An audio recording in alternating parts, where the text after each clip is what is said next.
¿Cuándo y dónde fue la batalla de El Moscarrón? ¿Cómo fue la batalla de El Moscarrón? ¿Quiénes fueron los participantes? ¿Quién obtuvo la victoria táctica, estratégica y política debido a esta batalla? ¿Cuánto trascendió el efecto de esta batalla? ¿Cuáles fueron los aciertos y los errores? En este documental respondemos estas interrogantes. Si hay aportes, por favor dejarlos en los comentarios. Hay 3 factores que para nuestro canal son importantes. 1. La imparcialidad, que nos permite abordar los temas sin reservas y sin sesgos, procurando ser lo más fieles posibles a los hechos y la historia para llevar a la audiencia un criterio imparcial, que contribuya a sus propias evaluaciones. 2. La apertura mental de la audiencia, para que cada quien pueda navegar sin prejuicios en el tema y utilizar la información para formarse su propia opinión. Si alguien discrepa, no es momento de entrar en conflicto, nosotros no lo haremos, no es nuestra finalidad. Sino que es momento de emitir su criterio y, haciendo uso de métodos adecuados de análisis, dar a conocer su versión analítica sobre el tema. 3. La disponibilidad de información sobre el tema nos ayuda a enriquecer nuestro criterio y el de la audiencia, a la vez que son base de una historiografía sobre los temas que aquí se tratan. Agradecemos a las fuentes disponibles por permitirnos hacer uso de sus conocimientos como base para presentar nuestros propios análisis. Ya que nuestros documentales son públicos, respetamos en todos los órdenes a la audiencia. Tómese un receso para dar like al contenido, para saber que hemos contribuido a su conocimiento. Coméntelo para compartir su opinión con quienes ven el canal. Comparta el video, pues al hacerlo está compartiendo la historia. Para recibir notificaciones de nuevos documentales, suscríbase al canal. Toda revolución es un esclavo que está buscando un nuevo amo y siempre lo consigue. Jack Lacan. Nosotros lo llenamos de qué emoción de que se iba a conformar el FMLN como partido político. Pensando que el FMLN iba a ser otro partido diferente en ser formas políticas. ¿Va? Porque ese era el objetivo, ¿va? Hacer un partido, pero que no sea de los partidos tradicionales como el PSDN, Arena, que solo ocupan las cuestiones electorales solo para el día de las elecciones. Y resulta que el FMLN, aunque a nosotros no nos guste, pero siguió y copió la misma forma de gobernar, ¿va? De la derecha. Nosotros somos miembros del FMLN. Aunque el partido no le guste, pero nosotros sí somos. Nosotros luchamos por tener una vivienda digna, por tener salud adecuada, por tener las prestaciones necesarias, por lo menos trabajo, ¿verdad? No tenemos vivienda digna. Muchos compañeros nuestros viven en la oscuridad, o sea, no hay luz eléctrica, no tienen vivienda, siguen viviendo en el piso de tierra. Teníamos en cierto tiempo confianza de que un nuevo gobierno de izquierda pudiera ser, que supuestamente entre comillas izquierda, que pudiéramos resolver este problema, pero hoy nosotros no estamos ilusionados ni ya esperanzados con este proyecto, porque después de tantos años consideramos que para nosotros ha sido un fracaso.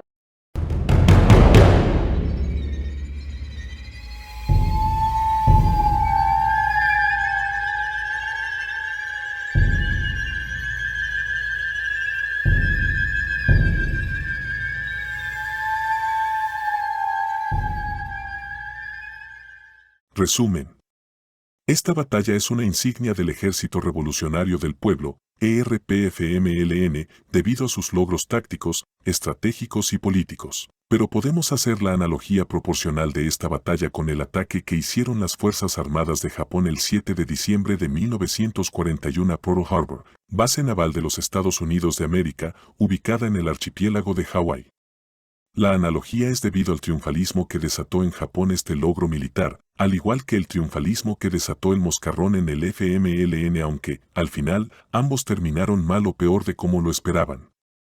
Para Japón, el triunfalismo terminó con 2 bombas atómicas sobre su territorio, 4 años después en 1945, mientras que para el ERP este triunfalismo terminó a finales del año 1983, cuando su unidad insignia ya había perdido el 75% de sus efectivos. Los sandinistas limitaron la cantidad de armas que podía enviar al FMLN desde Nicaragua, incrementaron las deserciones del ERP, no tenían un sistema de reemplazos para darle sostenibilidad a la guerra de movimiento que iniciaron el 10 de enero de 1981 y, por tanto, se vieron obligados a cambiar de estrategia.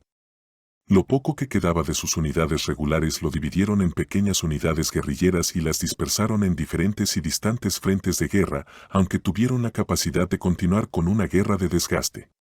Las acciones militares de gran tamaño del ERP continuaron hasta mediados del año 1984, específicamente contra infraestructura económica y contra el personal de tropa que las aseguraba, pero, en general, la estrategia pasó a ser una guerra popular prolongada para desgastar a la Fuerza Armada y gobierno. También, a partir de entonces el FMLN comenzó a pensar en una solución negociada, pues todos esperaban tomar el poder a más tardar en 6 meses, y no que la guerra se prolongara y llegara hasta el año 1992, concluyendo con medidas político-militares que tomaron de forma obligatoria gobierno y FMLN. Mucho se dice que la Fuerza Armada no fue derrotada debido al apoyo que recibió de los Estados Unidos de Norteamérica, pero lo mismo se puede decir sobre el FMLN. Pudo ser derrotado si no hubiera recibido el apoyo de la Unión Soviética, Cuba, Nicaragua, Venezuela, Vietnam, Corea del Norte, apoyo financiero de Estados Unidos y de Europa. Por ello, para analizar las batallas, es conveniente reducirse al escenario, sin más. La base militar estadounidense de Pearl Harbor se encuentra en la isla de Oahu, una de las 8 islas hawaianas situadas en medio del Océano Pacífico. Estas islas están aproximadamente a 4.000 kilómetros de los Estados Unidos y a unos 6.000 kilómetros de Tokio, Japón. Pearl Harbor es una base militar con instalaciones tanto aéreas como navales, establecida en 1899.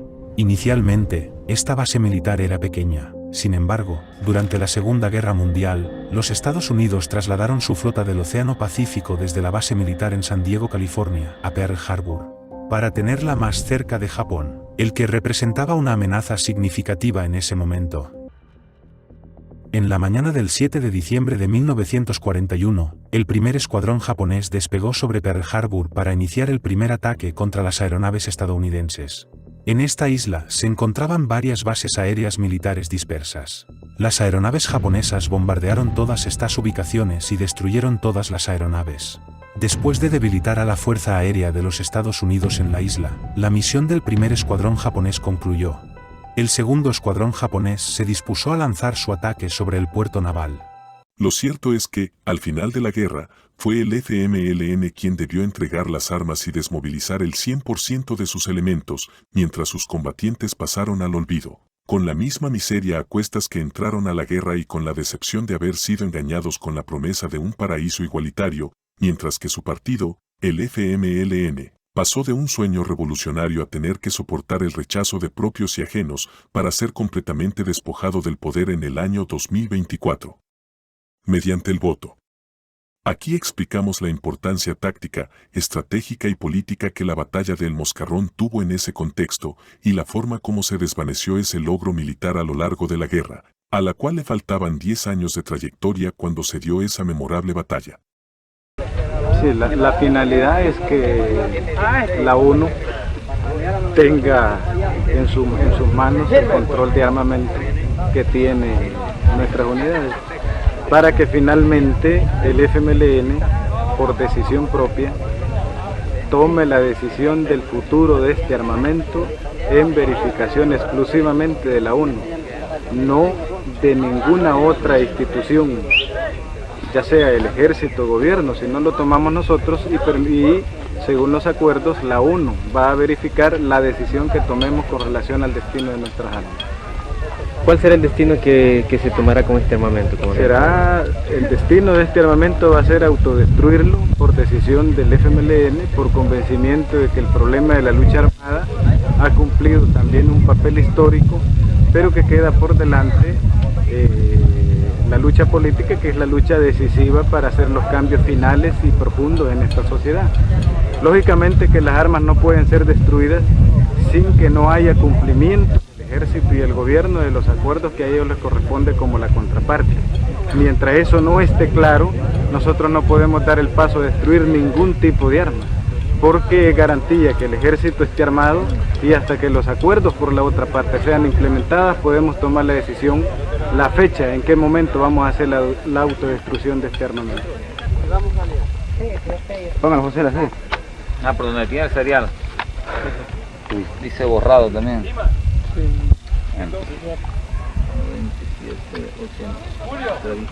No, estos son los aquí. Ah, sí, correcto, el 24 mentira. Entonces,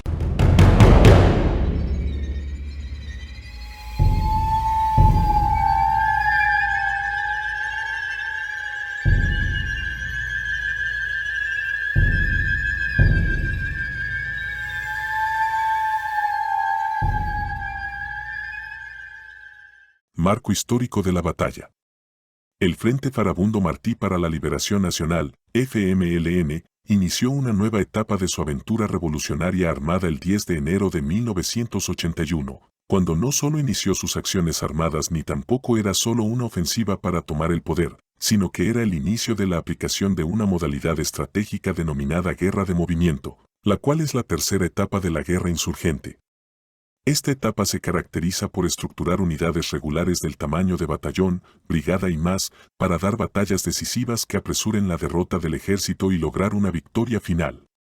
Llegar a esta etapa en una guerra revolucionaria implica disponer de suficientes combatientes, un efectivo sistema de adiestramiento, un efectivo sistema de reemplazos de las bajas, que serán muchas, y cuya tasa de reemplazo sea positiva, o sea, que la producción de reemplazo sea mayor que la cantidad de bajas en un periodo determinado. Además, debe disponerse de un sistema logístico capaz de cumplir las demandas del combate y alinearse a este en tiempo, distancia y circunstancias y, además, tener un mapa secuencial de acciones militares que lleven al colapso al oponente hasta derrotarlo. En la ofensiva del año 1981 el FMLN no logró una insurrección, no consolidó posiciones estratégicas de forma sostenible y tampoco fue capaz de sostener las posiciones atacadas. Entonces, la ofensiva fracasó. Nos referiremos al ERP, pues fue uno de los protagonistas de la batalla de El Moscarrón. Pero, a partir del 10 de enero de 1981, el ERP continuó con sus acciones que le valieron, en general, una secuencia de derrotas hasta llegar a su derrota en la ofensiva de Usulután, realizada a inicios del año 1982. Sobre esa ofensiva del ERP, Juan Ramón Medrano, alias Balta del ERP, escribe lo siguiente en su libro Memorias de un guerrillero. Nuestra tropa era mucho menos en número que la del Ejército, Policía Nacional y Guardia Nacional de Usulután juntas, además, a diferencia de un ataque de fuerzas especiales o comando guerrillero, en donde el factor sorpresa nos daba ventajas, en este caso, por el diseño insurreccionalista, más político que militar, el enemigo fue alertado tempranamente y a eso agreguémosle que, cada día que pasa, la tropa enemiga aumentaba. Resulta que se suponía que en todo el país habría una ofensiva militar del FMLN para acompañar las operaciones militares del Oriente, pero al final solo atacamos con fuerza y durante varios días en Usulután y San Francisco Gotera, Morazán. Al sexto día, en Usulután teníamos concentrado lo mejor del ejército enemigo. Y, por supuesto, ante la superioridad enemiga que nos causó un número considerable de bajas, sobre todo en los 2 últimos días, tuvimos que retirarnos cargando nuestros heridos y llevando decenas de usulutecos, en su mayoría jóvenes, que habían estado apoyándonos, haciendo trincheras, ayudando a retirar a nuestros heridos, llevándonos municiones, dándonos información, comida, agua, etc. Por eso ya no se quisieron quedar en la ciudad, era más seguro para ellos largarse con nosotros. Como llevábamos los heridos, íbamos cansados y hambrientos. Nos faltaban todavía varios kilómetros para llegar a un punto geográficamente seguro, y todavía era temprano, así que, para evadir el operativo helitransportado del enemigo, nos metimos al bosque de manglares.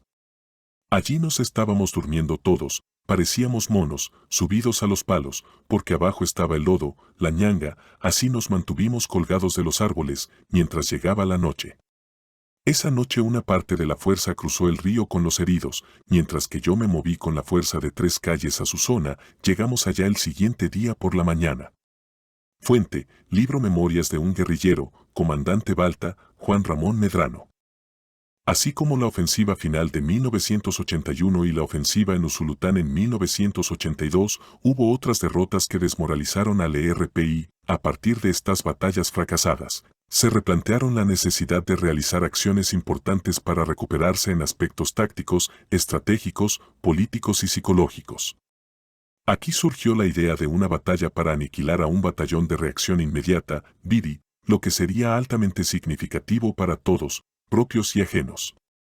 La otra consideración que hizo el ERP fue que el ataque no fuera a una posición fija de la Fuerza Armada, sino que a una unidad en desplazamiento. Para ello, necesitarían concentrar una cantidad importante de efectivos que les permitiera contar con una superioridad numérica y táctica que les asegurara resultados favorables.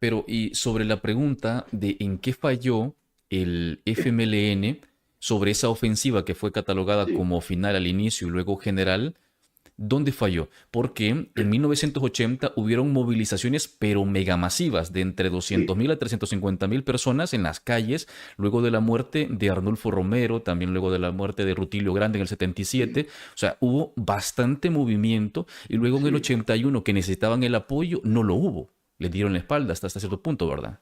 Recapitulemos, hay algunos factores que yo había empezado a prefigurar en la conversación pasada.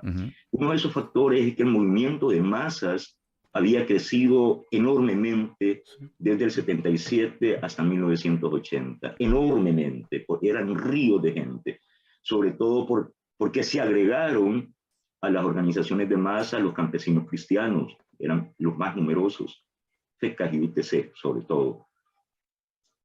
Entonces, fue un trabajo que no hicieron necesariamente los revolucionarios, sino los curas de la teología de la liberación. Pero eran catequistas, eran campesinos cristianos, no eran guerrilleros. Los aparatos guerrilleros eran pequeños. El aparato militar de la CFPL era pequeño, el del ERP, el de la RN, eran, digamos, así ya diciéndote exageradamente, más poderoso quizás era la GFPL y no llegaban a 2.000 guerrilleros. No es cierto. El ERP no llegaba a 1.000 guerrilleros. No. Pero las organizaciones de masas sí eran numerosas.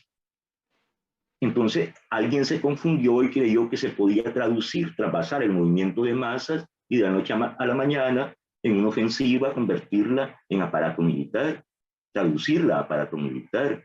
Y eso es un error estratégico, eso no, eso es by the book, no se puede hacer eso. Entonces, Villalobos, que sí tenía nociones estratégicas, sí tenía un planteamiento al respecto, que el desenlace de la ofensiva no era militar, sino insurreccional. Es decir, se trataba de traducir en insurrección el ánimo combativo de las masas. Y ahí la fuerza militar de izquierda, las guerrillas o los aparatos militares, iban a ser nada más como el Dínamo, los acompañantes, los organizadores, pero el desenlace iba a ser de carácter insurreccional, lo iba a provocar el levantamiento de las masas.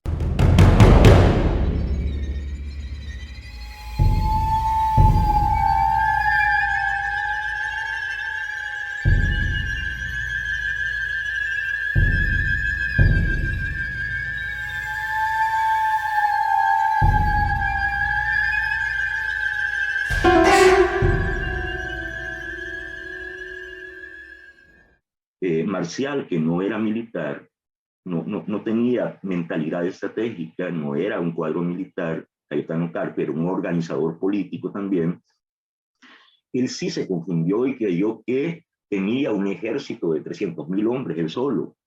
No. Y cuando se va a la ofensiva, Sí se había aceptado el planteamiento estratégico hecho por el diseño hecho por Villalobos, pero se había aceptado por cortesía de palabra, digamos, pero no se respetó en el terreno, nada de eso. Cada quien actuó por su cuenta.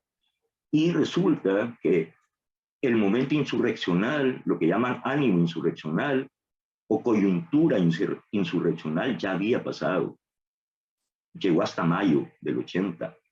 Después de mayo, los Escuadrones de la Muerte golpearon muy fuerte a los organismos de masa, a los sindicatos, al gremio magisterial, a los estudiantes. Golpeó, mató, tiraban los cadáveres en las calles y todo eso golpea psicológicamente. Además estaba el problema de que si se unían, no se unían, de las masas llegaron a desgastarse. Y cuando se les llama a la insurrección ya no respondieron.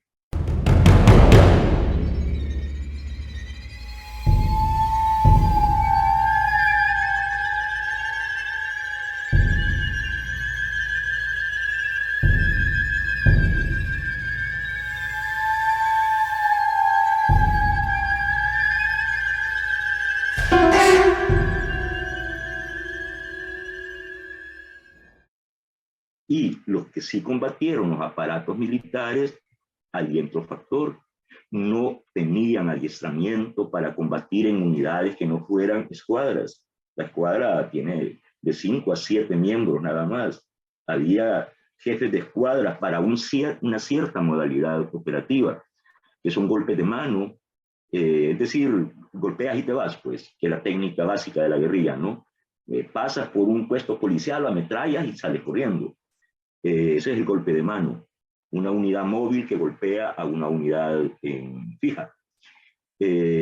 Secuestros, asaltos bancarios y otro tipo de manejos con explosivos y tal. Eso es lo que puede hacer una guerrilla urbana que tiene jefes de escuadra nada más.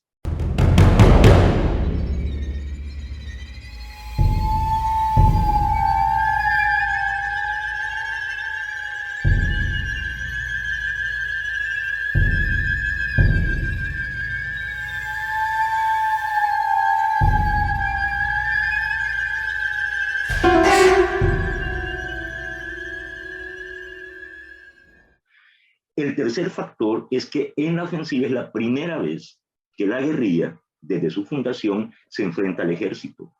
Nosotros habíamos peleado con la Guardia Nacional y con la policía. Ninguno de esas fuerzas, ni la Guardia ni la policía, tienen educación para guerra. Ellos son especialistas en seguridad pública, en combatir con la delincuencia, ¿no? Y a nosotros nos tenían en calidad de delincuentes subversivos, nos decían, ¿no? Entonces, ¿contra quiénes combatíamos? Contra gente que no tenía capacidad, digamos, estratégica para una guerra. Pero en la ofensiva del 81 es la primera vez que sale el ejército a pelear a las calles. Es la primera vez que la izquierda armada se enfrenta al ejército nacional. Nosotros esa experiencia no la teníamos. No la teníamos. Habíamos peleado con guardias y policías. Y ahí peleamos con los tres juntos.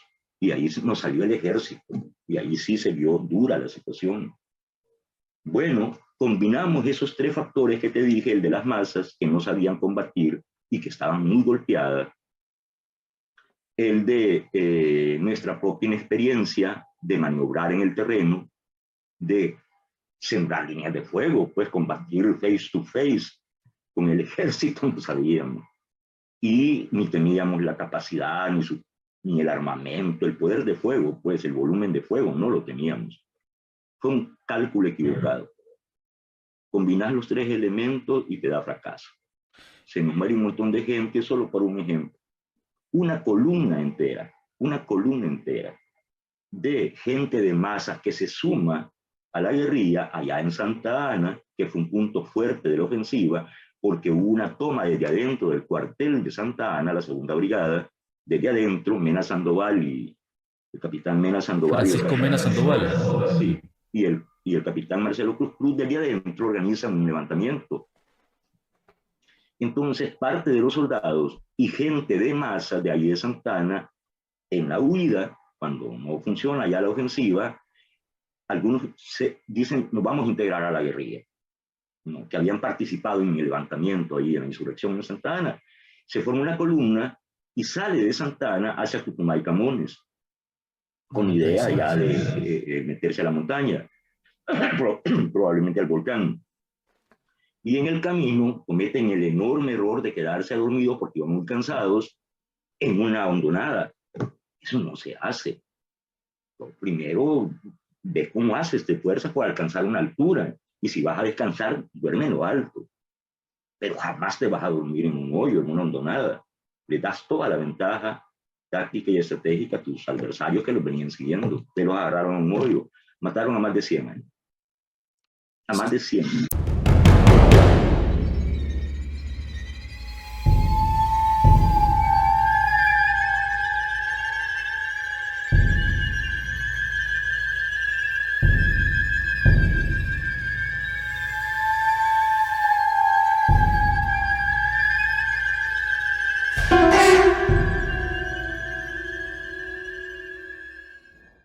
Él, de hecho, el trabajo conspirativo para que él se levantara y se tomara el cuartel desde adentro, lo hizo el ERP. Era un trabajo que el ERP traía desde 1975 con lo que se llamaba la Juventud Militar, en la que estaban los conspiradores, en el núcleo conspirador desde el 75, por ejemplo, el general Vargas. ¿No? Y el ERP traía ese trabajo desde Roque Dalton trabajó en el trabajo conspirativo, ¿no? Y era un plan que podía unir en una acción insurreccional acompañada de golpe de Estado a la guerrilla y a la juventud militar, a la juventud del ejército. Era combinar insurrección popular por un lado y golpe de Estado por el otro. Los militares iban a levantar en sus cuarteles, iban a ser acompañados o iban a acompañar el levantamiento del pueblo. Ese era el diseño original del ERP para 1975. Por eso al ERP le llaman, con justa razón, insurreccionalista, porque los jefes del ERP, incluyendo emblemáticamente a Villalobos, padecían de un mal. Oían reventar un cuetillo y creían que ya era tiempo de insurrección, y que ya hay insurrección. Entonces, bueno, es que eso no es así, ¿no? Y nos decían insurreccionalistas o cortoplacistas, porque nosotros queríamos el desenlace de la batalla al más corto plazo.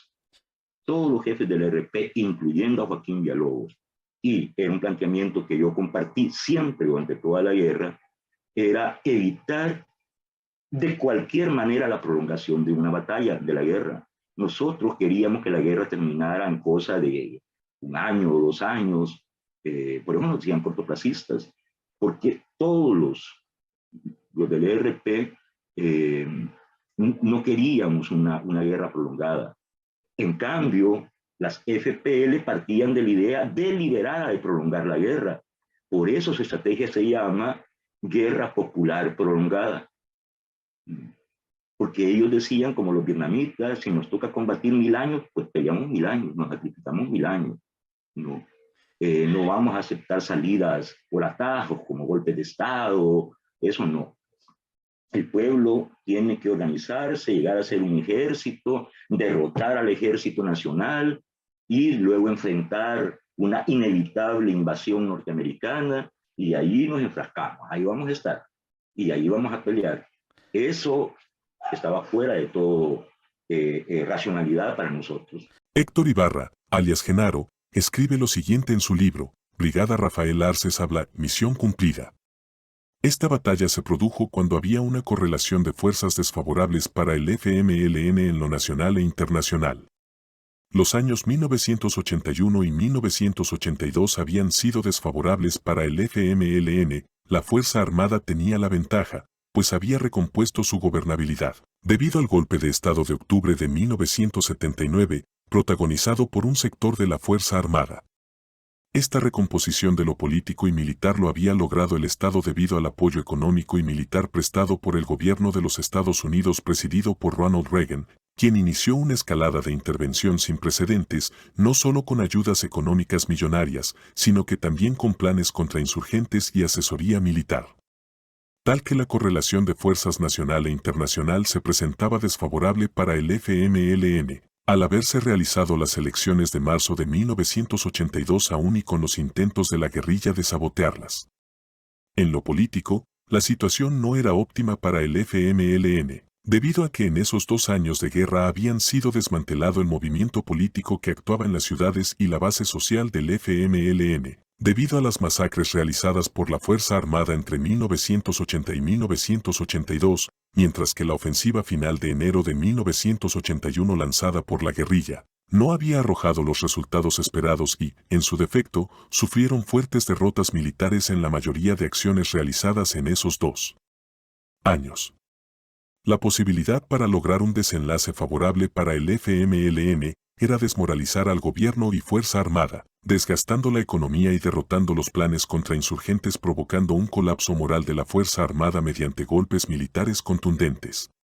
Quiere decir que, aunque se acusa a la Fuerza Armada de haber realizado varias masacres entre 1980 y 1982, estas contribuyeron a reducir la capacidad del FMLN, según lo escribió el internacionalista mexicano alias Genaro, quien estaba organizado con el FMLN. Con este planteamiento en mente, se llegó a mayo del año 1982, cuando los estrategas del ERP comenzaron a pensar cómo materializar su idea estratégica, que pudiera convertirse en una amplia victoria que se tradujera en un avance importante hacia sus grandes objetivos. El área de operaciones sería un tramo de la carretera entre Jocoitique y Perquín, específicamente en lugar conocido como Casa Blanca, donde establecerían emboscadas fortificadas, un amplio dispositivo y zonas de muerte insalvable para aniquilar a todo un batallón que podría contar con alrededor de 1000 a 1200 efectivos. Desde ya decimos que la batalla del Moscarrón fue un éxito militar del ERP contra unidades de la Fuerza Armada, la que sufrió muertos, heridos, capturados y material perdido, una real y contundente derrota de la Fuerza Armada. Pero, como dijo el escritor Marvin Villegas, esta fue una de tantas victorias pírricas del FMLN entre 1981 y 1984. Una victoria pírrica es aquella que se consigue con muchas pérdidas en el bando aparente o tácticamente vencedor, de modo que incluso tal victoria puede terminar siendo desfavorable para dicho bando. Es, pues, una victoria que produce daños o pérdidas tan devastadores al vencedor, que equivale a una derrota, anulando así cualquier sensación de logro o perjudicando el progreso a largo plazo. Esto, para el FMLN, no fue inmediato, sino que lo experimentó 1 año y medio después, a finales del año 1983. El nombre proviene de Pirro, rey de Epiro, quien logró una victoria sobre los romanos con el costo de miles de sus hombres. Se dice que Pirro, al contemplar el resultado de la batalla de Ásculo, sucedida en el año 279 AC, dijo, con otra victoria como esta, estoy perdido. La brigada Rafael Arcesabla del ERP, algunos expertos la han considerado como la mejor unidad de infantería de la guerrilla en América Latina, que ha existido en la historia de América Latina. Es decir, que así era un ejército regular, pues, ¿verdad? Como combatían, ¿verdad?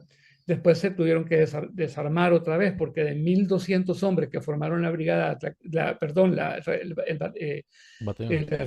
Arcesabla, la brigada Rafael Arcesabla, a finales de diciembre, solo quedaban 300 vivos. O sea, el precio que se tuvo que pagar por esas grandes victorias que tuvo el FMLN, porque todos copiaron el modelo de hacer batallones guerrilleros, ¿verdad? Le pusieron su nombre, el nombre de algún héroe antiguo, ¿verdad? Batallón Felipe Peña Mendoza de la FPL, el batallón no sé qué Clímaco del PRTC, así.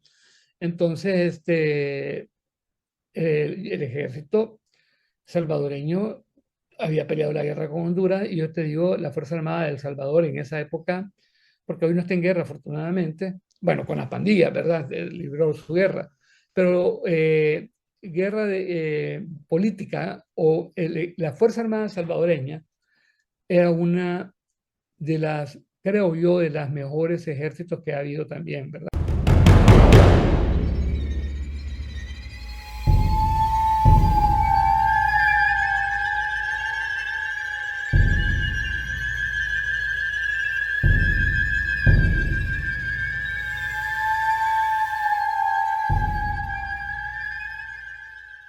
Desarrollo de la batalla.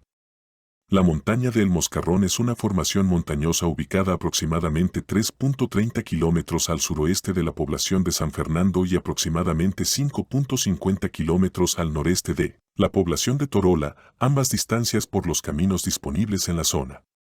La montaña de El Moscarrón tiene una elevación máxima de 914 metros sobre nivel del mar. En su punto más alto, al este pasa el camino que conduce de Torola a San Fernando y, desde su cresta militar, se domina esta ruta, lugar de la batalla en cuestión. José Vigil escribe lo siguiente sobre este hecho en su libro Las 1001 historias de Radio Venceremos. Jorge Meléndez, alias Jonás, reunió a todas las fuerzas de Morazán, incluyendo a la Venceremos, en el Mozote. Todavía olía a muerto en lo que fue al caserío. ¿Cuántos nos reunimos allí? Tal vez unos 1000 guerrilleros, la mayoría desmoralizados. Nos habían reventado en Gotera, en la planta, el comandante Gonzalo había caído en Usulután, acabábamos de enterrar a Ventura, un jefe de pelotón muy querido.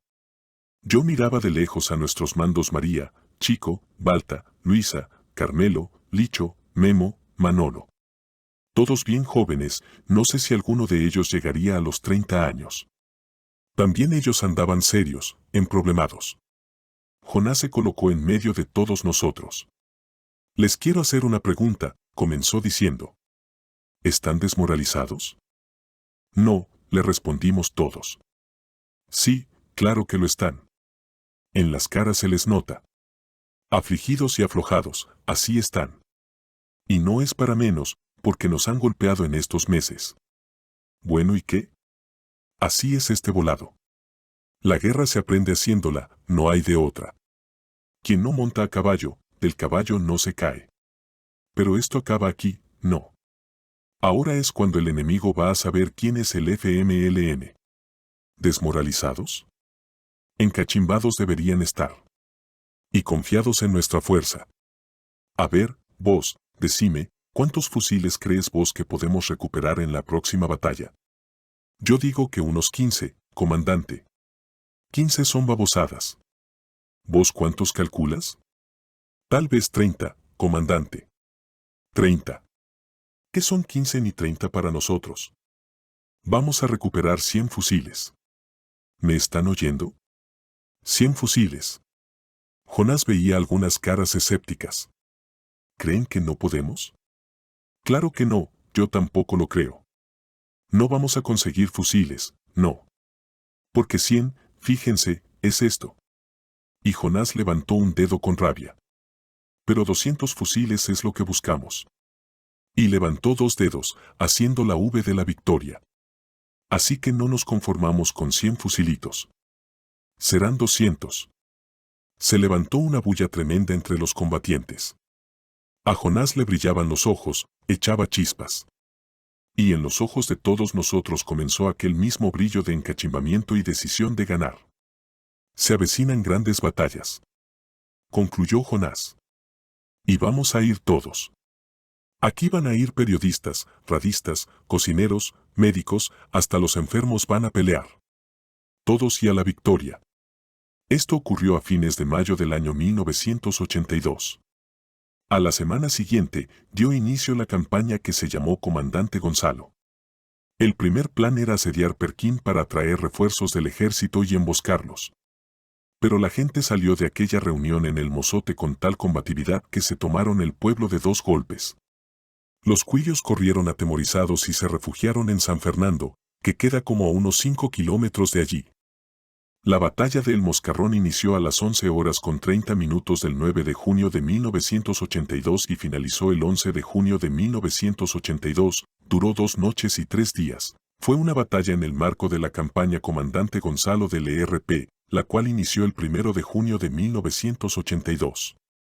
Esta campaña era toda una planificación para aniquilar un batallón y, posteriormente, eliminar todas las posiciones que tenían defensas civiles, cuerpos de seguridad y fuerza armada al norte de Morazán, norte de San Miguel y norte de Usulután.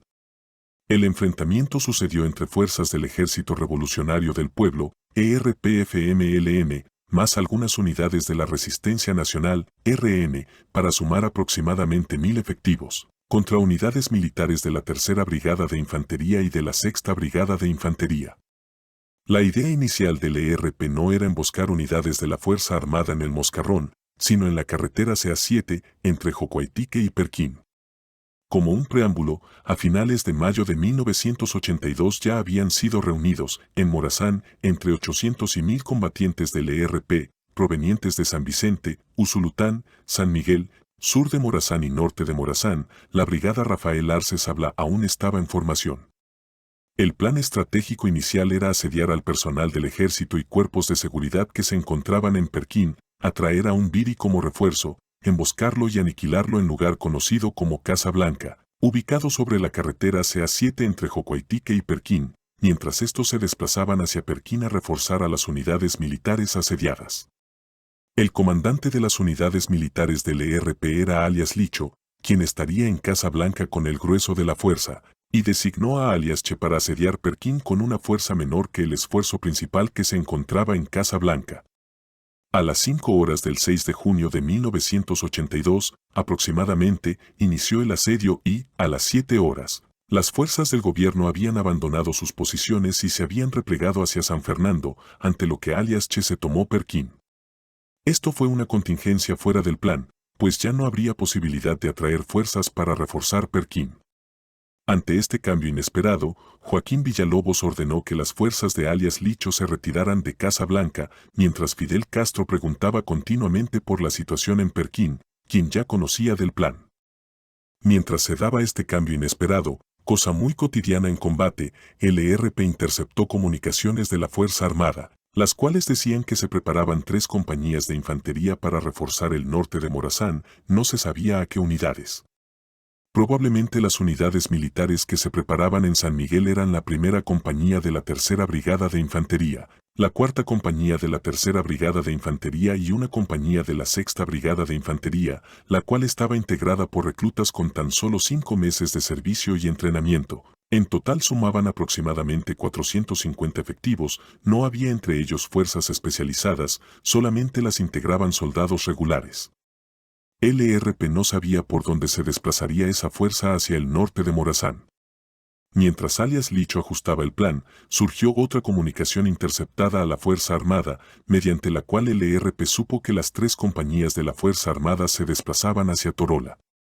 En ese momento, el ERP dedujo que el plan se ejecutaría con una variante y con muchas posibilidades de éxito, pero en otro escenario, por lo que decidieron asediar San Fernando, donde había tropa con poca voluntad de combatir, pues ya se habían replegado desde Perquín.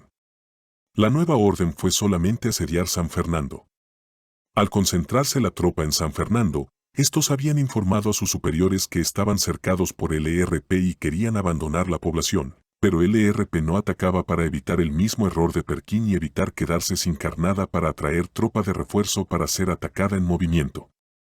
Ante esto, el ERP ubicó una pequeña unidad guerrillera en el Moscarrón, como contención. A las 11:30 del 9 de junio de 1982, las 3 compañías de la Fuerza Armada llegaron a El Moscarrón, donde iniciaron combates con la pequeña unidad de contención, la cual informó a alias Licho que ya estaba allí la tropa de la Fuerza Armada. Ante esto alias Licho les ordenó, aguántenlos que ya llegamos. El grueso de la fuerza del ERP se desplazó de San Fernando a El Moscarrón y, al llegar al escenario, maniobró por la falda de la montaña para envolver a la tropa y la batalla se recrudeció. Al 10 de junio de 1982, la tropa estaba completamente rodeada y resistiendo el ataque, pero el combate duró todo el día y continuó hasta el 11 de junio, fecha en la cual fue el asalto final del ERP. Todo había terminado. Algunos de tropa trataron de escapar hacia el sureste por una quebrada, donde había fuerzas de contención del ERP, quienes tomaron prisioneros a la tropa que trataba de salir del escenario. La batalla terminó y el resultado fue sangriento. Por su parte, el FMLN reportó solamente un herido y un muerto. Nunca sabremos el número real de sus bajas, pues la fuente es el mismo FMLN, y sus informes públicos nunca fueron veraces, pues su radio Venceremos era de naturaleza publicitaria, desinformadora e instrumento de guerra psicológica. Lo cierto es que los números son bastante alarmantes y la batalla fue un éxito del ERP, tal como lo planificaron. Estos vinieron a sumarse a los prisioneros de guerra que habíamos hecho en Perquín y El Moscarrón, al inicio de la campaña en el mes de junio.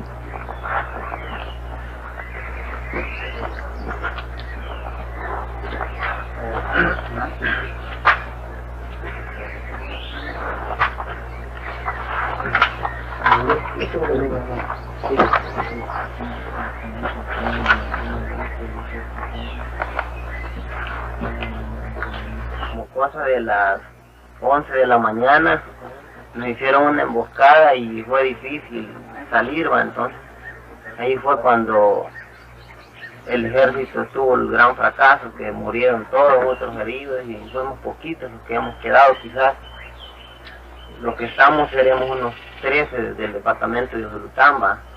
Porque como veníamos de Usulután y veníamos de San Miguel, querían pedir el refuerzo para acá, ¿va?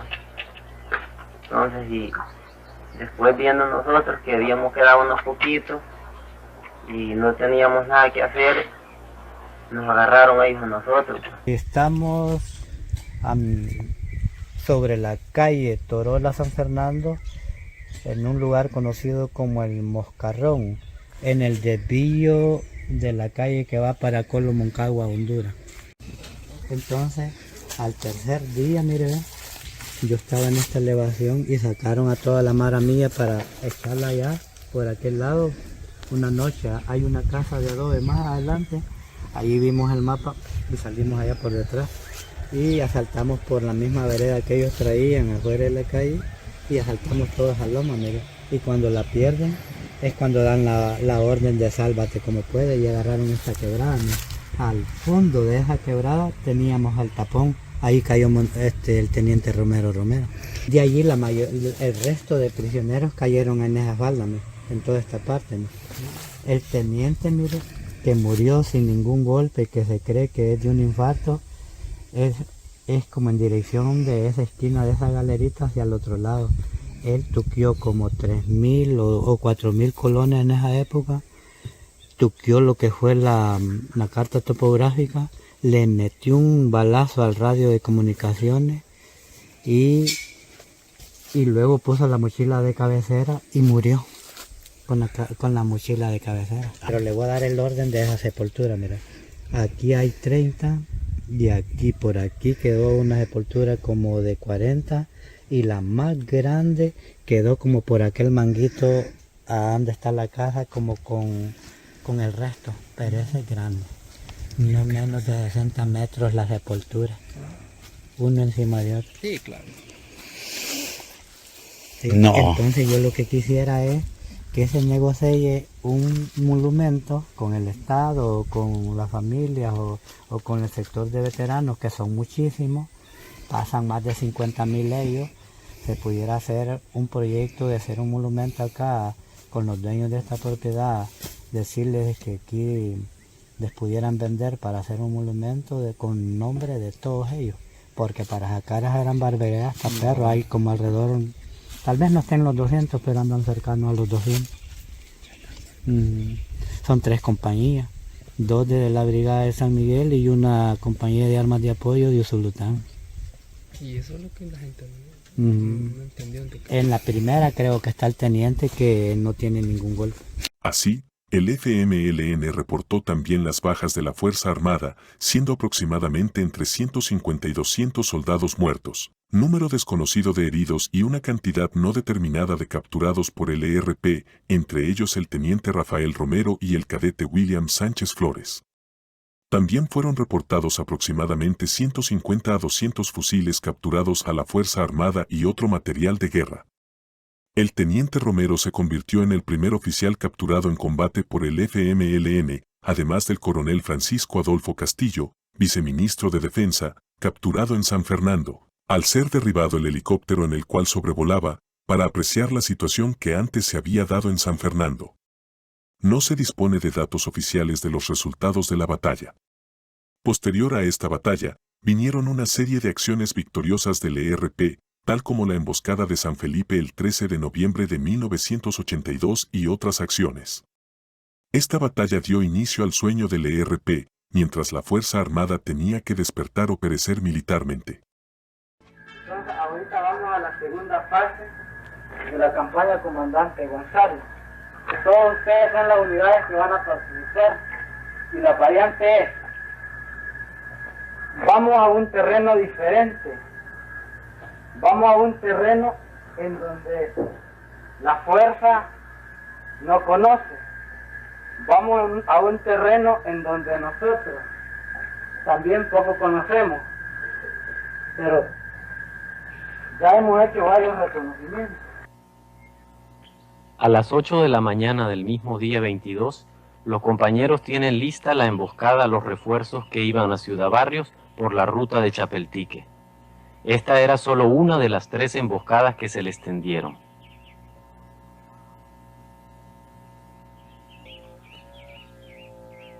A las 8:30 aparecieron los camiones.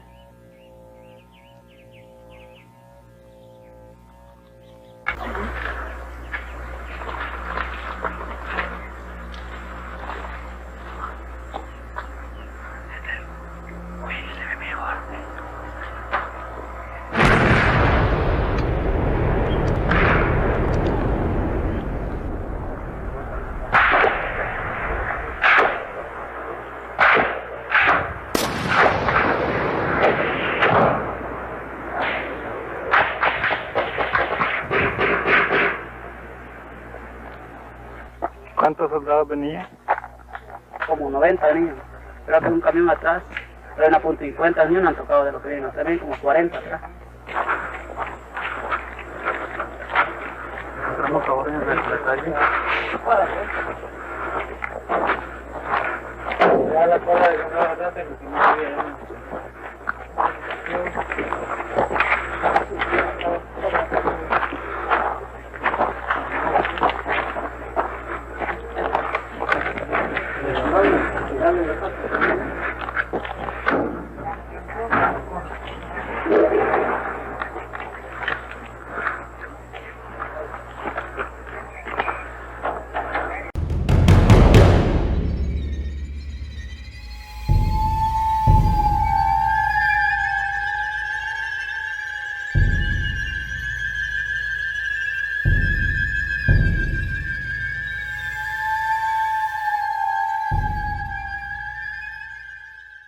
Implicaciones tácticas.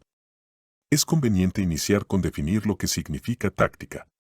La táctica militar es una disciplina que combina arte y ciencia para coordinar y emplear fuerzas armadas en el campo de batalla. Su propósito es maximizar la eficacia en combate y lograr victorias tácticas que contribuyan a los objetivos estratégicos. Quiere decir que se trata de la aplicación en el escenario. Táctica también es un método de aplicación de técnicas militares, las cuales, mediante una determinada habilidad, contribuyen a la conquista de objetivos. Pero ¿cuáles son esos factores que definen si una táctica aplicada está de acuerdo al método y para cuáles aspectos se requiere esa habilidad militar? Para convertir actividades en táctica deben considerarse los factores siguientes.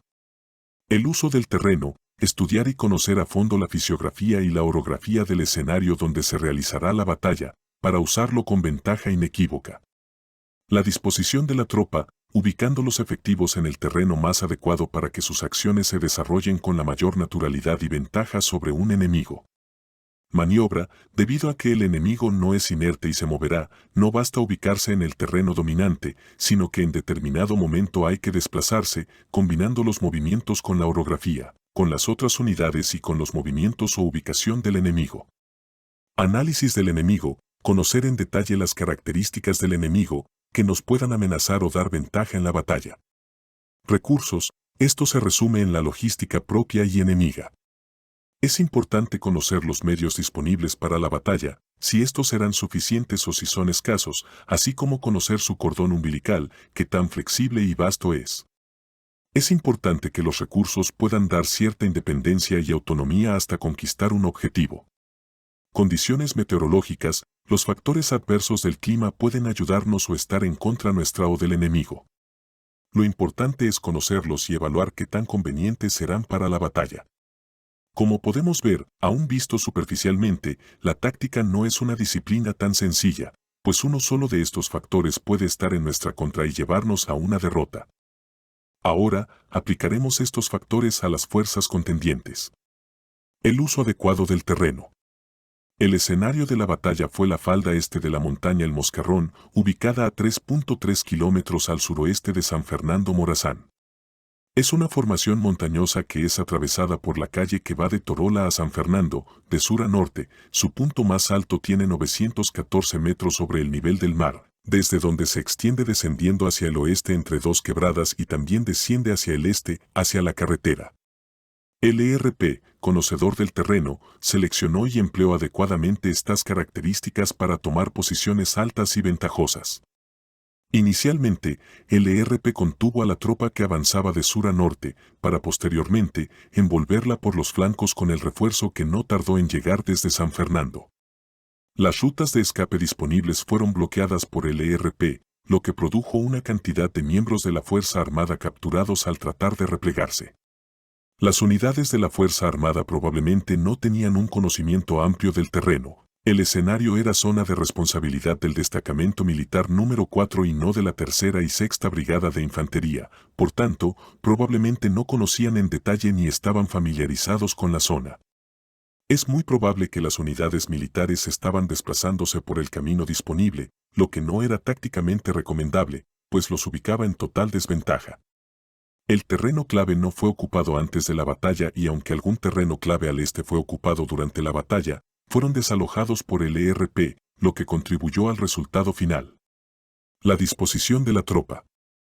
Inicialmente, el ERP dispuso en el escenario una pequeña unidad para contener a las unidades militares, lo que les permitió mantener el terreno ventajoso y evitar que la tropa lo conquistara y se mantuviera en desventaja.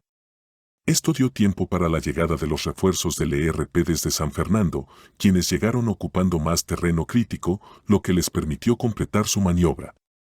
Al llegar el refuerzo del ERP, la situación estaba ya en desarrollo, lo que permitió, a las fuerzas no comprometidas, ver con más claridad dónde era necesario maniobrar para tomar ventaja sobre las unidades militares.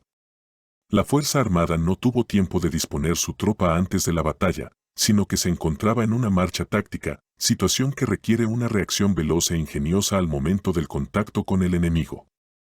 Al parecer esto no sucedió. Maniobra. La maniobra del ERP fue eficiente, pues al llegar el grueso al escenario para reforzar, rápidamente se dividió para completar una maniobra que ocupó el terreno clave de la zona, para avanzar hacia las fuerzas militares que ya estaban en desventaja. Es muy probable que las unidades de la Fuerza Armada no hayan maniobrado y, si hubo alguna maniobra, no fue suficiente para dar la ventaja táctica, pues el terreno clave del escenario ya estaba ocupado por el ERP. Análisis del enemigo. El ERP tenía el compromiso de reivindicarse con sus combatientes debido a las continuas derrotas que habían tenido desde la ofensiva del 10 de enero de 1981. Pero era necesario levantar los ánimos antes de emprender una empresa bélica como el Moscarrón. Para ello, es muy posible que haya sido elaborado un detallado análisis para ejecutar la operación. Este análisis fue más detallado al final, cuando la inteligencia del ERP conoció los efectivos de la Fuerza Armada que iban a la zona y la ubicación de estos desde San Miguel, pasando por Torola, hasta llegar a El Moscarrón. Para el ERP no hubo sorpresas. Además, conocían los efectivos aproximados de las unidades militares que se aproximaban, que sumaban aproximadamente la mitad de los efectivos del ERP en la zona, una proporción de 2-1. El rastreo de las comunicaciones de la Fuerza Armada fue muy importante para decidir el lugar y la hora de la batalla, pues la inseguridad de las comunicaciones fue la fuente principal de información para el ERP en esos momentos cruciales. Por su parte, es muy probable que las unidades de la Fuerza Armada no hayan tenido disponible inteligencia detallada sobre el ERP en la zona pues, aunque lograron evadir los combates de la carretera principal CA7, pero fueron sorprendidos en la ruta Torola-San Fernando. También, si las unidades hubieran conocido que los efectivos del ERP concentrados en la zona los duplicaban, es muy probable que hubieran adoptado una actitud diferente. Fue un poco ingenuo que, sabiendo que iban a reforzar unidades y liberar una población tomada por el ERP en una zona montañosa, pensar que no iban a encontrar contenciones, ya sea para retrasarlos o aniquilarlos, como fue el caso. Recursos materiales. Al parecer, había cierta igualdad en cuanto a recursos disponibles, pues no se tiene información de alguna superioridad que haya existido de alguna de las fuerzas. Por este motivo, todo descansó en la táctica, experiencia de combate y superioridad numérica. Aunque hubo apoyo aéreo cercano a favor de las unidades militares, esto solamente retrasó el final, pero no cambió el resultado, probablemente debido a lo estrecho del combate, lo que dificultaba un amplio apoyo. Se desconoce de algún refuerzo que haya sido desplazado a la zona por parte de la Fuerza Armada. Condiciones meteorológicas. No afectaron significativamente las operaciones a ninguna de las fuerzas.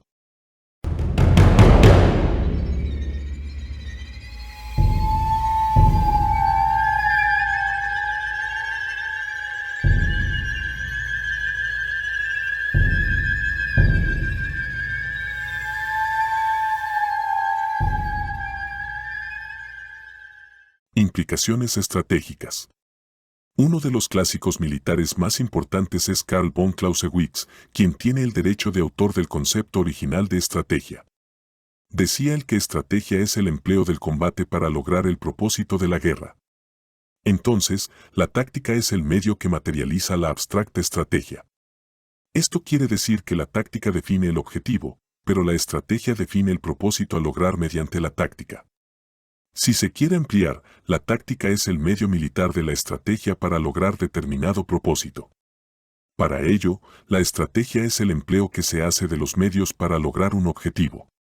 Para LRP su estrategia, mediante esta campaña, contemplaba como propósito liberar una amplia zona para declararla liberada, demostrando capacidad militar superior a las unidades élites de la Fuerza Armada y eliminar toda presencia militar y paramilitar en la zona definida para su propósito.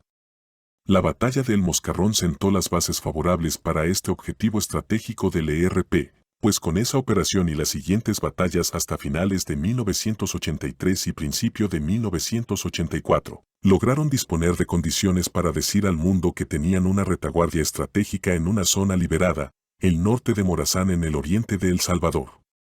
Este logro puso al ERP en rumbo de colisión con el desastre, pues su triunfalismo militar tendría una colisión importante cuando la Fuerza Armada desarrolló una alta movilidad que le permitiría superar los factores tiempo y espacio en cualquier escenario para colocar tropa casi sobre LRP. Por su parte, LRP llegó al 23 de marzo de 1983, fecha en la cual oficializaba el nacimiento de la Brigada Rafael Arce Sabla, Brás, cuyo juramento, de aproximadamente 1.200 elementos bajo un solo mando, fue en lugar conocido como Llanos de Agua Blanca, Morazán, una planicie ubicada a 5.24 kilómetros hacia el noreste, en línea recta, desde Cacaopera. También se pueden tomar de referencia los 8.5 kilómetros hacia el este, en línea recta, desde Agua Blanca hasta Corinto. Durante esta juramentación de la Brás, fue atacada por el batallón Atlacatl, batallón que tomó el lugar para posteriormente también juramentar, allí mismo, a 150 nuevos miembros del batallón. Por su parte, la Fuerza Armada, hasta antes del Moscarrón, su única estrategia militar a nivel nacional era evitar que el FMLN tomara zonas como retaguardias estratégicas y las declarara liberadas. La acción del batallón Atlacatl en Agua Blanca en junio de 1983 expresa la esencia de esta estrategia. Desde 1982 hasta principios de 1984, la estrategia de ambas fuerzas enfrentadas también se enfrentaban, pues tenían igual y opuesto propósito. Pero, 1982 y 1983 fueron los mejores años para LRP, militarmente hablando, pues sumaron muchas victorias importantes pero, a la par, iba el desgaste inevitable que volvía insostenibles a sus estructuras. El logro estratégico del ERP fue parcial, debido a que la presencia de la Fuerza Armada no podía ser permanente, sino solamente mediante operaciones por periodos, lo cual daba espacio al ERP para publicitar sus acciones militares y dar a conocer el norte de Morazán como una retaguardia estratégica y una zona liberada. Estratégicamente, con la victoria militar en el Moscarrón, el ERP inició un sueño, que era conquistar un territorio para declararlo retaguardia estratégica y zona liberada. Pero este sueño estaba en rumbo de colisión con el desastre, pues la estrategia de movimiento que implementó generó un desgaste enorme al ERP, pues durante las siguientes operaciones perdió muchos efectivos que dañaron su operatividad, a lo que se sumaron las deserciones, las restricciones que el gobierno norteamericano puso a los sandinistas para continuar con el envío de armas para el FMLN y la fatiga del personal por la prolongación de la guerra, La victoria revolucionaria no llegaba y ya se sumaban 3 años de combates desde 1981 y 14 años de lucha desde 1970. Como un ejemplo de este desgaste, la BRAS pasó de tener 1.200 efectivos aproximadamente en marzo de 1983 a tener solamente 300 efectivos a finales de 1983. Según historiadores exmiembros del ERP, en 1984 el FMLN pudo haber perdido la guerra debido a la decisión de haber adoptado la guerra de movimiento. Es así como vino un cambio total y obligado de estrategia por parte del FMLN e iniciar una nueva fase en 1984, adoptando la guerra de desgaste, para lo cual dividió sus unidades en pequeñas unidades guerrilleras y las dispersó en todos sus frentes. Con esto, había iniciado una guerra de desgaste, en la cual predominaban las acciones de guerra de guerrilla. Por su parte, después de la batalla del Moscarrón, la Fuerza Armada tuvo que despertar y comprender que las operaciones debían ser continuas, debía aplicarse mucha movilidad, rapidez, flexibilidad, versatilidad y mucho poder aéreo. Este cambio estratégico de la Fuerza Armada fue lo que permitió recuperar el equilibrio en el campo de batalla gradualmente e infligir desgaste al FMLN y, específicamente, al ERP.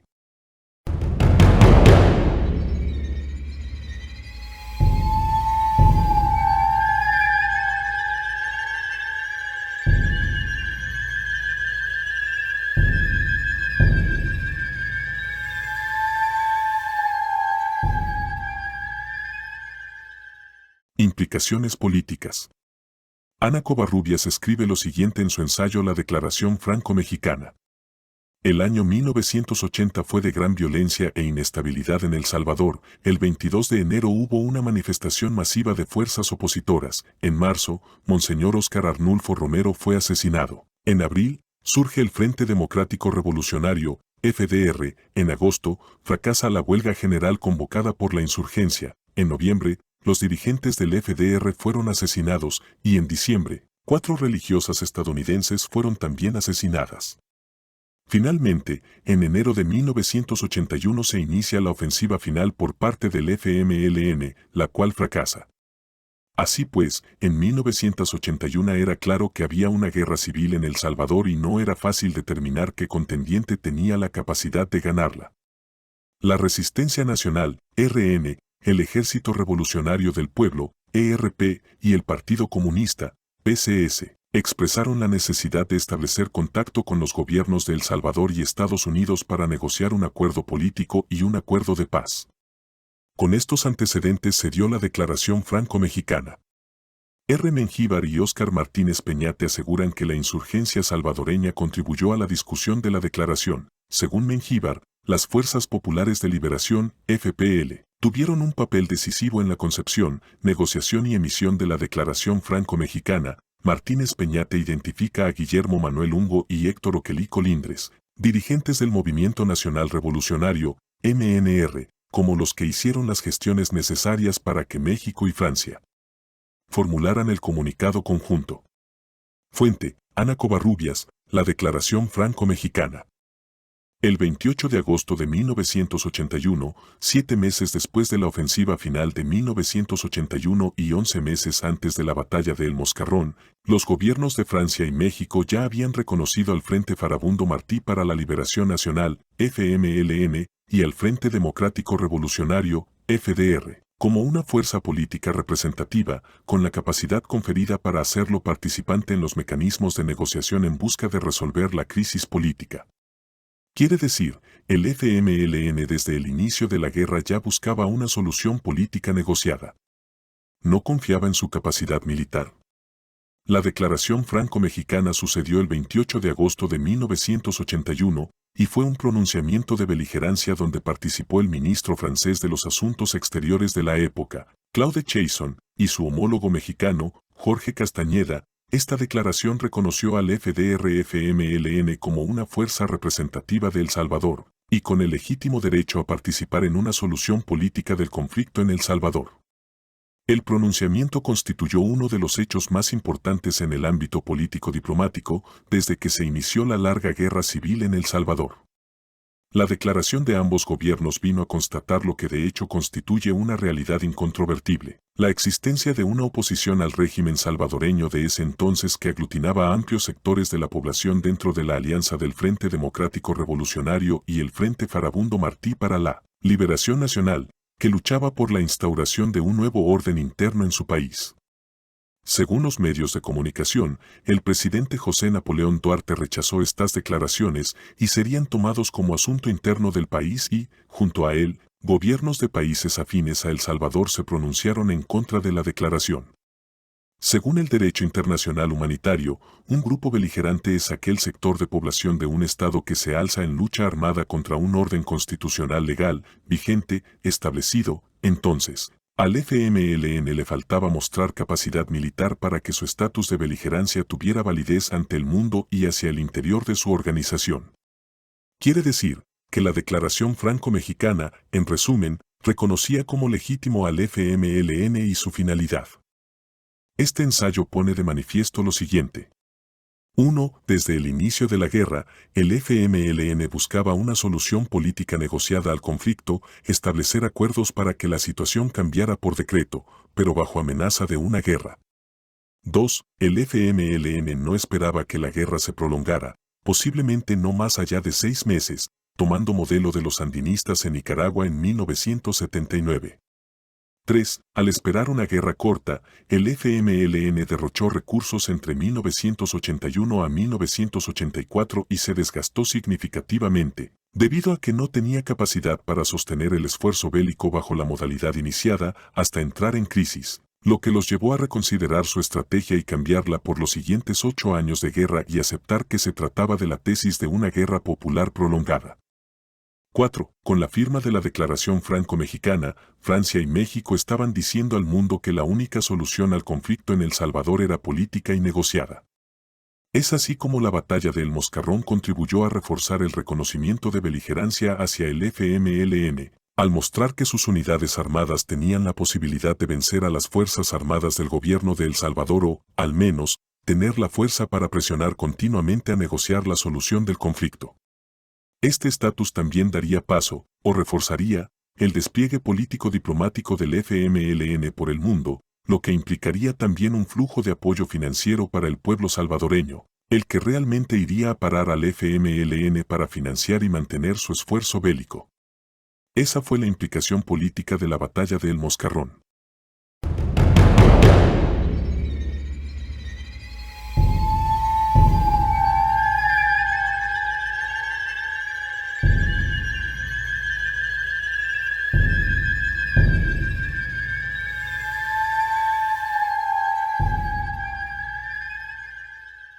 Conclusiones.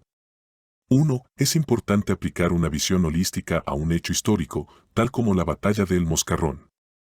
Esta batalla no fue una simple escaramuza donde murieron cientos de elementos de la Fuerza Armada de El Salvador, o donde el FMLN tuvo una victoria táctica que no duraría para siempre. Tuvo implicaciones en diversos órdenes, y es allí donde debe ponerse atención, tratando de tener visión para dilucidar el futuro que genera un hecho. Con base a esto, podemos decir lo siguiente. Tácticamente, la batalla fue un sueño de la insurgencia y un despertar del gobierno. Militarmente acotada, la batalla fue una victoria militar del FMLN, reduciéndola también a un escenario geográfico. Para la Fuerza Armada fue una derrota militar, mediante la cual hubo muchas lecciones que capitalizar, tal como la organización de las unidades militares, la unificación de mando, la experiencia en combate, la eficiencia del sistema de inteligencia, la agudeza del sistema de contrainteligencia y la comprensión del tipo de guerra de la cual eran protagonistas. Estratégicamente, para el FMLN fue una victoria, en mediano plazo, pírrica, que pudo convertirse en una derrota en el largo plazo. En el mediano plazo sus fuerzas colapsaron después de haber pasado 1 año y medio, al grado de tener que cambiar de estrategia. Como ejemplo, la BRAS pasó de 1.200 efectivos a tener solamente 300 al final de 1983. La Fuerza Armada tuvo que cambiar su movilidad, el empleo de sus unidades especiales, su poder aéreo, con lo que logró llevar al FMLN a su punto culminante a finales de 1983, aunque faltaban algunas batallas importantes hasta mediados de 1984, pero la Fuerza Armada no fue capaz de dar la batalla final para infligir una total derrota militar a la insurgencia. Eso permitió que la guerra se prolongara hasta 1992, pues, en 1986, el FMLN fue oxigenado por la cantidad exorbitante de armas que recibió desde Corea del Norte, lo que permitió equipar a todos los combatientes del FMLN con fusiles AK-47. La Fuerza Armada había perdido su mejor oportunidad de una victoria militar estratégica. Punto culminante es el momento a partir del cual las fuerzas del atacante ya no superan significativamente a las del defensor y está determinado por el cambio de la relación costo-beneficio para el atacante, manifestada por el incremento en pérdidas humanas, materiales y morales, reducción de la velocidad. Esto sucedió al FMLN a finales de 1983. Aún me pregunto por qué la Fuerza Armada no derrotó militarmente al FMLN cuando pudo hacerlo en 1984. Políticamente, el FMLN logró escapar de la trampa militar en la cual se había metido a sí mismo, pues siempre pretendió una solución política de la guerra, aún insistiendo en llevar adelante una guerra. Aunque dio muchas y buenas batallas y logró importantes victorias que, en algún momento, cambiaron el rumbo instantáneo del conflicto, pero pocas tuvieron trascendencia estratégica como para cambiar el destino final de la guerra. 1984 fue el año que la guerrilla pudo haber perdido la guerra. Fue una cantidad de deserciones que sufrió la guerrilla en todos los frentes. En Morazán se dio el fenómeno. En paralelo que se había reducido el número de combatientes, el ejército comienza a crecer más. Entrenó como 3 o 4 batallones especiales más en ese momento. Ya había aprendido a combatir mejor. Y entraron más aviones A-37 y entró una enorme flota de helicópteros. O sea, se desequilibró tanto la cosa. Y entonces hubo una decisión de guerrillerear, ¿verdad? Ya no actuar como venía actuando el 83 como un ejército guerrillero, sino de pequeñas unidades. Muchos francotiradores, muchas minas. Y Octavio, que te digo, la orden fue conseguir las armas como sea. 2. La solución negociada de la guerra llegó debido a la suma de factores internos y externos, así como llegó la guerra, factores que encausaron a los protagonistas, pues los espacios se iban cerrando gradualmente. Aún con la influencia política y estratégica de los resultados de la batalla de El Moscarrón y otras batallas, el gobierno de El Salvador, al final, se plegó a la solución negociada, logrando mantener permanentemente la Fuerza Armada, desarmar al FMLN. Incorporar al FMLN a la opción parlamentaria para que los votantes lo derrotaran 32 años después en las urnas y terminar, así, con su sueño revolucionario, sin disparar un solo cartucho. En general, el gobierno de El Salvador y la Fuerza Armada han mantenido desde entonces su status quo, mientras que el FMLN ha pasado a ser rechazado por la generalidad. La narrativa revolucionaria y las estrategias del FMLN decrecieron gradualmente, se degradaron y dejaron de tener influencia en el escenario salvadoreño. Ahora, sus comandantes revolucionarios son intrascendentes, huyen de la justicia o han fallecido, llevándose consigo el sueño revolucionario. La generalidad de sus combatientes pasaron al olvido y llevan a cuestas la misma miseria con la que entraron a la guerra. Sí, estaba mi hijo en la FPL y me decía, madre, tenés que aceptarlos y seguirlos a nosotros, porque va a llegar tiempo que aquí no vamos a poder ni vivir ni nada. Mis hijos fallecieron 3. 1, 2, sabemos dónde quedaron, porque nuestros amigos que andaban con él llegaron a decirles que dónde habían muerto. El varón sí, ese fue como desaparecido. Y me decían ellos, vamos a llegar a tener, dijo, un gobierno que sea con todos nosotros. Pero estamos viendo que eso no ha funcionado.